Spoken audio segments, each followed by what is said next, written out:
கிறிஸ்துவ மிகவும் பிரியமானவர்களே, 30/11/2020 சந்திப்பதில் மகிழ்ச்சி அடைகிறேன். வாருங்கள், ஒரு நிமிடம் நாம் ஜெபிப்போம். அன்பு தகப்பனே, இன்றைக்கு என்னுடைய பாதுகாப்புக்காக ஜெபிக்கும்படி என் தேவனுடைய சமூகத்தில் வருகிறேனப்பா. என் தேவனுடைய நன்மைகள் இவருடைய வாழ்க்கையில் இருக்கும்படி ஜெபிக்கிறேன். சகல தீமைகளிலிருந்து விலக்கியவரை நீர் பாதுகாத்துக் கொள்ளும். உங்களுடைய சமூகமே இருக்கும் முன்பதாய் கடந்து செல்லும்படி ஜெபிக்கிறேன். உடைய அன்பின் அபிஷேகம் இவரோடு வாழ்க்கையில் இருக்கட்டும். ஆண்டவரே, உடைய சிங்காசனத்திலிருந்து புறப்படுகிற ஒளியானது இவருடைய வாழ்க்கையில இப்பொழுது அப்பா நிரப்பட்டம் எல்லா தீமைக்கும் விலக்கியவர் நீர் பாதுகாத்துக் கொள்ளும்.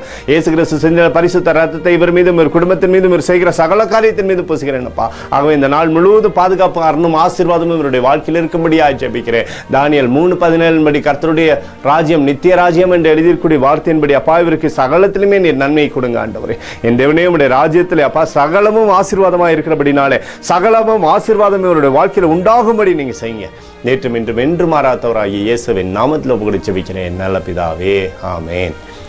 பிரியமான ஜெப பங்காளரே, ஒரு நிமிடம் நாம் இந்திய தேசத்திற்காக ஜெபிப்போம். அன்பு தகப்பனே, 30/11/2020 இந்திய தேசத்திற்காக ஜெபிக்கும்படி உடைய சமூகத்தில் வருகிறேன்ப்பா. இந்திய தேசத்தை நீர் ஆசீர்வதிக்கும்படியாக ஜெபிக்கிறேன். ஆசீர்வதியும் இந்திய தேசத்துல நன்மையான இவுகளை தந்து நீங்க வழி நடத்துங்கப்பா. உடைய கிருபை, உடைய நன்மைகள் தேசத்தில் உண்டாகட்டும். உடைய அபிஷேகமானது தேசத்திலிருந்து செயல்படும்படியாக ஜெபிக்கிறேன் தகப்பனே. சகல தீமைகளிலிருந்தும் அப்பா தேசத்தை நீர் மீட்டுக் கொள்ளுங்க. எங்களுக்காக அடித்து நொறுக்கப்பட்டுக்கூடிய இயேசு கிறிஸ்துவ சிந்தனை வெளியேறப்பட்ட ரத்தத்தை வைத்து கேட்கிறேன்ப்பா. அதோடு இந்திய தேசத்தில் எழுப்புதலை தரும்படியாக ஜெபிக்கிறேன். எழுப்புதலை தருவீராக கண்கள் பார்க்கும்படி நீர் ஆசீர்வதிக்கும்படி ஜெபிக்கிறேன்.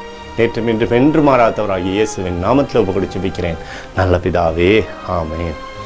பிரியமான ஜெப பங்காளரே, ஆண்டவர் நம்மளோட ஜெபத்தை கேட்டிருக்கிறார். இந்த நாள் முழுவதும் கர்த்தராகிய இயேசு கிறிஸ்துவுக்குள் நீங்கள் வளரும்படி உங்களை வாழ்த்தி ஆசீர்வதிக்கிறேன். ஆமென்.